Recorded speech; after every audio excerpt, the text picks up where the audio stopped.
В эфире новости IT. Поговорим о том, чем отметился техносегмент за минувшую неделю. Apple откроет первый в мире магазин в плавучем шаре на воде. Пройдет это в Сингапуре. Новый яблочный стор выполнен из стекла и цельнометаллической конструкции. В заливе Южно-Китайского моря открывается 360-градусный вид на город. В компании считают, что такой интерьер будет привлекать покупателей и туристов, число которых, надо признать, снизился из-за COVID-19. В плавающем сооружении есть один большой плюс. Для компании Apple, конечно же, не нужно платить за землю, а она в Сингапуре дорогая.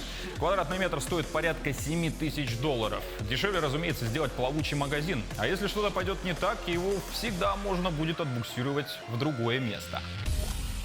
Скандалом обернулся мировой старт продаж новой видеокарты GeForce RTX 3080. Она стала доступна для США и Китая.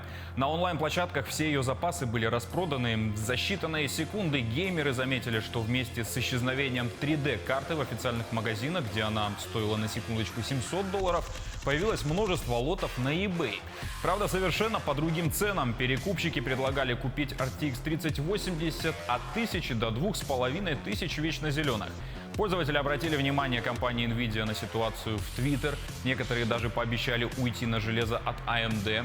В компании извинились и пообещали в ситуации разобраться. Российским же геймерам только предстоит охота на GeForce 3080. Видеокарту начнут продавать в нашей стране 6 октября по цене 63,5 рублей.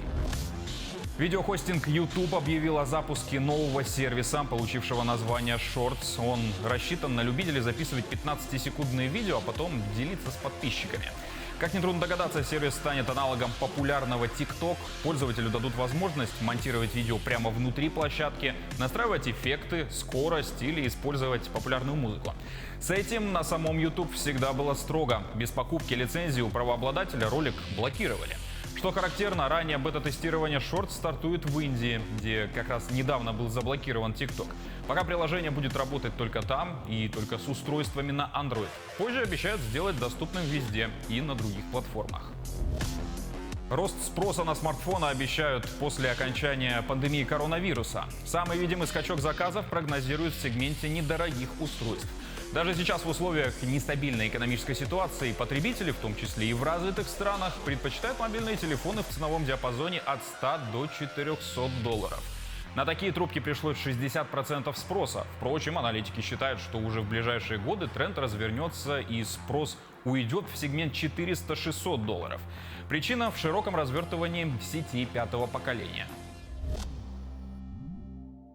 Сегодня знакомимся с проектом мегино-кангаласских разработчиков Семен, Андрей и Айсен из села Майя. За полгода разработали и создали приложение JobJob. Оно представляет собой сервис по поиску работы или подработки, а также рабочей силы для своих нужд. Например, репетиторов, автоинструкторов, сантехников, парикмахеров и так далее.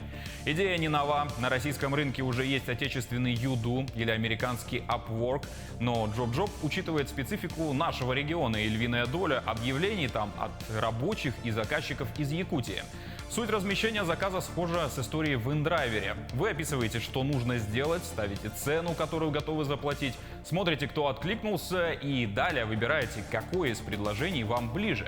Но можно воспользоваться и готовыми предложениями. Это полезно для того, чтобы узнать текущие цены на рынке. В современном мире никуда без оценок и отзывов. Там эта система тоже работает и помогает сориентироваться тем, кто только делает свой выбор в пользу того или иного исполнителя. И что самое главное, приложение не является посредником, а лишь площадкой для размещения и поиска. Тот, кому нужно выполнить работу, и тот, кто ее выполняет, договариваются между собой напрямую.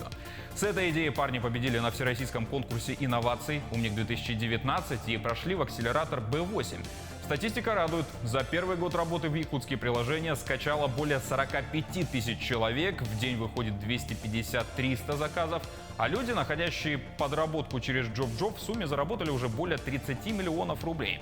Кроме того, в свободное время парни рубят рог в группе Исуала. Как гласит народная поговорка, талантливый человек талантлив во всем. Ну а теперь, какими новостями отметилась игровая индустрия? И начнем с главного. Анонса цены презентации PlayStation 5, стоимость которую ранее опубликовали в сети, оказалась правдивой, как и заявление о том, что почти все тайтлы с PlayStation 4 поддержат обратную совместимость. Sony в четверг объявила, что ее консоль PlayStation 5 следующего поколения будет запущена в ноябре этого года по цене $499. В России она появится в продаже за 37 990 рублей. Версия без дисковода будет стоить на $100 дешевле, то есть около 30 тысяч рублей. На этот эксперимент японская компания решилась, поскольку пользователи все чаще загружают цифровые версии игр. Одновременно с новостью Sony выпустила рекламный ролик, демонстрирующий некоторые графические элементы гаджета. В презентационном видео глава компании Джим Райан говорит, что владельцев новинки ждут совершенно другие впечатления. Контент, который мы подготовили для сегодняшнего мероприятия, демонстрирует, как PlayStation 5 вдохновила разработчиков на создание новых функциональных возможностей. PlayStation 5 поступит в продажу 12 ноября в Соединенных Штатах, Японии, Канаде, Мексике, Австралии, Новой Зеландии и Южной Корее и через неделю после этого в остальном мире. В России PlayStation занимает лидирующую позицию на рынке игровых приставок. Основной конкурент Sony, компания Microsoft, объявила, что начнет продавать свои консоли нового поколения Xbox с 10 ноября.